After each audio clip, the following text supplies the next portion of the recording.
cidade. Bom dia, Mário. Olá, Rodrigo. Bom dia para você, para a Laís, para a Bel, para o nosso PMDB, né, o Vinícius, que estão por aqui, né, para o nosso ouvinte também. E você comenta o apoio que Álvaro Porto recebeu dos partidos de oposição para a presidência da Alep e um novo encontro também com Raquel Lira. Aliás, um novo encontro de Raquel Lira com prefeitos aqui do nosso estado, né, Mário? Isso mesmo, Rodrigo. O Álvaro Porto, né, começando pela Assembleia. No próximo dia 1º acontece a eleição da presidência da Assembleia Legislativa de Pernambuco. E aí, né, é uma eleição que nos últimos tempos em Pernambuco não tem tido confrontos de bate-chapa, né? O Guilherme Uchoa, de saudosa memória, deputado estadual, foi eleito, se eu não me engano, 5 ou 6 vezes presidente da Assembleia. E aí, desde a época que Eduardo era governador, né? Ele tinha uma confiança total de Eduardo Campos e foi eleito e reeleito, inclusive mudou o regimento da Assembleia, né, para que ele pudesse ser reeleito várias vezes. Ele morreu ainda na presidência da Assembleia, né, quando ele teve um infarto e acabou falecendo.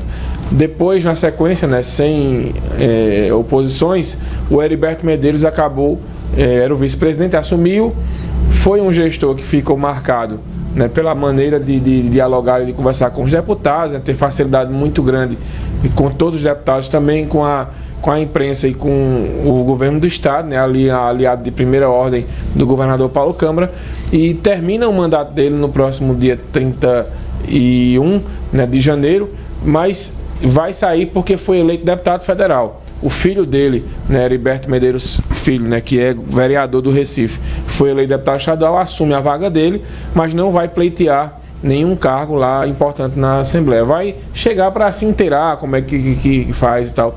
E aí o Heriberto primeiro Medeiros, mandato dele?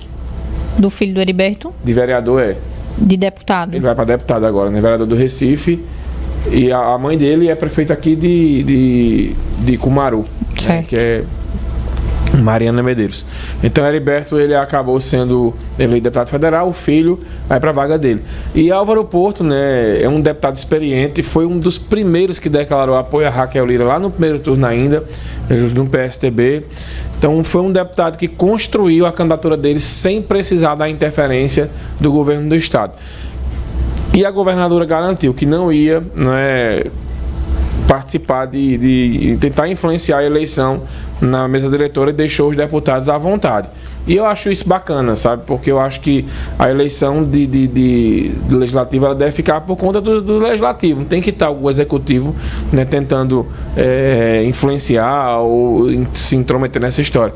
Então, Álvaro Porto construiu toda a candidatura dele, primeiro com os partidos aliados, né? Foi em busca dos aliados. Quando ele conseguiu o apoio do PSDB e Cidadania, que é a federação que apoia ele, depois ele construiu com os partidos que estão ao centro, ali, né, o Republicanos, o PP e tal.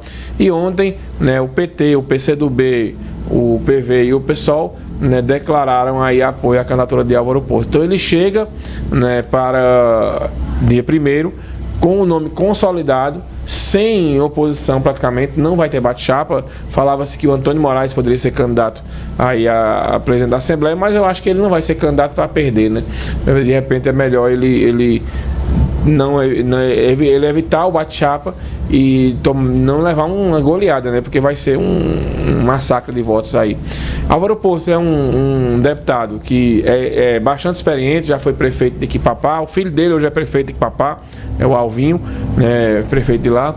Então é mais uma notícia boa que eu vejo para o Agreste, porque já tem Raquel governadora, vai ter o presidente da Assembleia aqui dessa região de Quipapá, Mata Sul, Agreste, né? Então, o interior, né, que está tendo vez de fato, né? Porque o Heriberto Medeiros, apesar de a esposa dele ser daqui de Cumaru, ele tem raízes muito grandes na região metropolitana, inclusive com o filho dele sendo vereador lá da cidade do Recife, e foi uma gestão da Assembleia muito voltada, né, para a região metropolitana. Então, aos poucos, os cargos eles vão ficando com o interior. A AMUP, né, só para a gente entender o contexto que como está essa questão da importância da interiorização, né, a AMUP, né, que é a Associação Municipalista dos Prefeitos, né, ela tem o Gonzaga Patriota, que é de Afogados da Engazeira, como presidente, mas ele não vai para a reeleição, porque ele é deputado agora. Então, o Rodrigo Pinheiro, aqui de Caruaru, já demonstrou que tem interesse, e Márcia Conrado de Serra Talhada também tem interesse. Então, teremos também um presidente da AMOP do interior, e pode ser do Agreste, pode ser do Sertão. Então, aos poucos, os prefeitos e as lideranças políticas interioranas vão ocupando espaços de poder, né, nessas presidências de entidades importantes, além do governo do estado com Raquel, né, e a gente vai percebendo, né, que é o momento de a vez no interior, é a bola da vez no interior agora. A gente espera que não fique só nas funções, que as ações venham para o governo do estado, né, que tenhamos mais reuniões da Assembleia no interior. É importante demais, a capital é o foco das atenções. Agora, eu acho que poderiam, sabe, sem ter custos maiores, ter situações que provocassem, né, debates no interior do estado. Né? Eu repito, São Paulo tem uma situação interessante demais, que são aquelas subprefeituras. Né? Eu acho que Raquel poderia, a partir desses encontros que está tendo, e também desses nomes que estão sendo eleitos aí para presidências, né, de importantes órgãos no interior, né, trazer esses debates, essas discussões mais para o interior, para as matas, para os agrestes e também para os sertões de Pernambuco. Pois é, a gente agora aguardar a reunião com os prefeitos do Agreste, né, que deve acontecer lá em Recife também, né, Mário? Isso mesmo, né? Eu acredito que só uma correção, né? O doutor Pedro Melo está ouvindo aqui, disse que Álvaro pode ser prefeito 2 vezes de Canhotinho e não de Quipapá. Quem é Quipapá? O filho dele, o Alvinho, e Sandra, a esposa, é prefeita de Canhotinho. É a família toda. A família, todo mundo da política, né? Eu fico imaginando, Mário, as reuniões familiares, né? Quais são os assuntos? O povo fica debatendo política ou não? Feito na família de Silvio Costa, que cada um é de um lado, cada um tinha, há alguns anos, cada um tinha um posicionamento. Eu queria ver as reuniões familiares desse povo. É verdade, né? Então, obrigado, doutor Pedro Melo, aí pelo esclarecimento, que eu tinha confundido aqui as cidades que Álvaro Porto foi prefeito. Muito bem. Mário Flávio, tem mais política hoje, né? A expectativa agora é para a posse dos deputados, né? Que acontece na semana que vem. Antes da gente falar dessa história, Laís, né? Tivemos essa reunião com a Zona da Mata, né? Mais de 40 prefeitos que a governadora teve ontem. Ela hoje participa de outra reunião, né? Dessa vez de um fórum de governadores que acontece, se não me engano, é em Brasília. É isso mesmo. Então, 5 da tarde, o fórum dos governadores. Ela tem reunião ainda às 8h30, daqui a pouco. Raquel se reúne com o ministro do Trabalho, Luiz Marinho, né? Depois, às 4 da tarde, ela tem reunião com o ministro da Infraestrutura e Desenvolvimento Regional, o Valdez Góes. E às 5 horas tem essa reunião do Fórum dos Governadores. É um momento mesmo de muita conversa, de entender como funciona a máquina pública, de também ouvir outros pleitos de governadores do estado, porque Raquel, nessas reuniões que ela está tendo aí dos fóruns dos governadores e também com o próprio governo federal, ela vai tendo uma maneira de criar um mecanismo, né, de dialogar, de conversar com os prefeitos e deputados aqui da região. Foi assim que ela tirou as 3 ideias, por exemplo, de cada prefeito enviar para ela. Foi dessas reuniões com o governo federal. E nessa reunião do Fórum dos Governadores, ela aproveita, né, também para ouvir as demandas dos outros governadores, que de repente as demandas de cidades como João Pessoa, cidades como Maceió, que são parecidas, Fortaleza, principalmente Salvador, que são parecidas com o Recife, né, que é nossa capital, ela pode ter ideias. Lembrando que saiu uma pesquisa ontem, Laís e Rodrigo, que o Recife é a região metropolitana de pior qualidade de transporte, né, público. Foi a sexta no mundo. A sexta no mundo.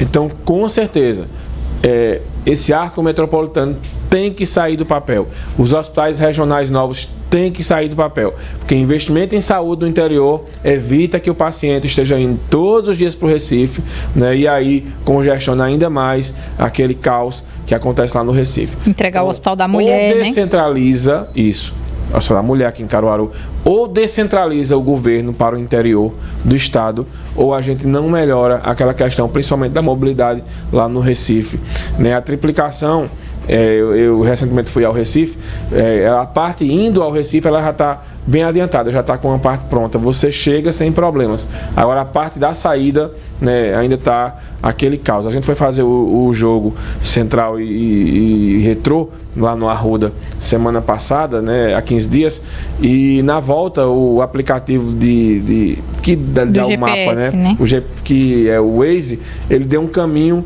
que eu nunca tinha pegado. Foi uma coisa bem esquisita, mas a gente conseguiu evitar o trânsito. Mas, por exemplo, a gente que foi por essa rota alternativa dada pelo aplicativo, a gente chegou no local que a gente toma café geralmente quando faz os jogos, que é num posto voltando, lá ali mais ou menos pertinho de Gravatá. Quando a gente estava lá, que a gente terminou de jantar, a equipe de uma rádio com a irmã chegou, o pessoal disse: vocês vieram por onde? Então, veja, a gente veio, comeu, na hora que a gente estava vindo-se embora, o pessoal estava chegando, ou seja, eles pegaram praticamente 1 hora de engarrafamento. E dependendo do horário, esse engarrafamento pegando pelo acostamento. Se você viesse mesmo na fila, pelo que ele disse lá, tinha enfrentado um problemaço. Então o arco metropolitano, a mobilidade é o grande desafio para mim que Raquel tem, além da descentralização que vai ser principalmente na área da saúde. Se a saúde for priorizada nessas questões que a gente está dizendo aqui, da descentralização, né, vai melhorar muito. Lembrando, Laís, que Raquel já começa a nomear os diretores, né, dos hospitais, como foi o caso aqui do Hospital Regional da Agreste e também o Dom Moura. Né, aos poucos o governo vai tendo uma cara mais dela. Ontem também foi nomeado o novo presidente da Compesa. E da Polícia Civil também. As Polícia Civil já tinha saído, só apenas houve uma oficialização, mas já todo mundo conhecia. E teve uma mudança no da região metropolitana, que todo mundo esperava que fosse ser o John Rockefeller não foi e não foi ele. Foi uma mulher que foi escolhida. Pronto, então mais uma mulher, né? A Polícia Civil, ela vai tendo... A chefia da Polícia Civil ficou com uma mulher e agora com mais um. Então, aos poucos, quem vai sendo indicado vai assumindo. E também alguns não vão assumindo, né? E o caso do Alan Carneiro, lá de Santa Cruz do Caparibe, né, que foi um caso curioso. Ele foi candidato a prefeito em 2020, ficou na 2ª colocação, eleição duríssima lá em Santa Cruz, perdeu por muito poucos votos para o Fábio Aragão. Foi candidato a deputado estadual também, desde o primeiro momento, alinhado de primeira ordem de Raquel. Esperou, né, ser nomeado para algum cargo no governo do estado, não foi nomeado. Quando foi ontem, emitiu uma nota dizendo que abandona a vida pública, que não quer mais disputar a eleição. Mesmo Alan Carneiro não citando que teve alguma coisa a ver com Raquel não ter chamado ele, mas nos bastidores da política comenta-se que ele esperava ser chamado para alguma função no governo. Como não foi, meio que se abusou e disse que não quer mais disputar a eleição nenhuma. Está deixando a política. Alan Carneiro, que sem dúvida, se ele fosse nomeado para qualquer cargo no governo de Raquel, seria um excelente quadro, porque eu acho que o Moda Center de Santa Cruz ele mudou de patamar, né, após Alan Carneiro ter sido presidente de lá, né, síndico, na verdade, do Moda Center. Então, é um nome que é qualificado. Por mais que ele não vai dizer o nome de Raquel, mas também na nota que ele confirmou que não quer mais nada com política, ele não citou a governadora. Então acho que ele esperava assim lá isso ser nomeado. Como não foi nomeado, acabou aí pegando o beco da política, disse que não quer mais ser candidato a absolutamente nada. Aí eu até recebi ontem, isso é pressão para ele receber algum cargo. Eu disse, olha, pelo que eu conheço do Alan, eu acho que não. Eu acho que ele, na verdade, ele acabou se decepcionando, né, com a política, né? Acho que teve alguma promessa, talvez não de Raquel, mas de algum aliado dela, porque eu lembro que em janeiro desse ano, lá no comecinho, janeiro desse ano, a gente tá em janeiro ainda, lá no comecinho de janeiro eu mandei uma mensagem para ele, perguntei, Alan, e aí, vai assumir alguma função no governo e tal? Ele me disse que estava com uma certa expectativa, que deveria ser confirmado nos próximos dias, né? E acabou não acontecendo. Tem algumas pessoas aqui em Caruaru também que fizeram parte do governo Raquel e também esperam por isso, do governo de Rodrigo Pinheiro, acabaram não sendo nomeados ainda e estão naquela expectativa. Ainda, né? Tem cargo, não tem, Mário, para encaixar esse pessoal? Né? Tem, principalmente do 2º e 3º escalões. Agora, a cada dia vai diminuindo. Né? Quando a governadora vai nomeando aí os gestores de hospitais, né? Também da Compesa, e essas pessoas, elas vão... Quem assume geralmente quer trazer, né, a sua equipe. E aí vai montando as equipes, né? A cada dia vai ficando... o funil vai vai ficando menor, né, vai afunilando e aí as pessoas vão ficando sem espaço no governo. Mas acredito ainda que nos próximos dias teremos novas nomeações e esse pessoal que ainda não foi contemplado, né, deve ser contemplado nos próximos dias, mas talvez não com aquela expectativa que se esperava, né, Laís? Porque às vezes você espera ser chamado para uma nomeação de alguma função, espera ter um salário X e de repente você tem um salário Y e não é aquele que você estava planejando. Acaba frustrando as expectativas, né? Pois é. É verdade. Mário, manhã cidade com mais política, né? De 10 horas. Mais política, vai falar sobre outros assuntos que acontecem hoje pela manhã também na política local, estadual e nacional. E daqui para lá sempre acontece alguma coisa, né? A política é dinâmica, como diz o outro. Né? E também às 11 horas no estado de entrevista, a gente está tentando entrevistar a nova diretora do Hospital Regional, confirma durante a manhã aqui na Rádio Cidade. Muito bem. Obrigado, Mário. Até amanhã. Até. Bora pro futebol.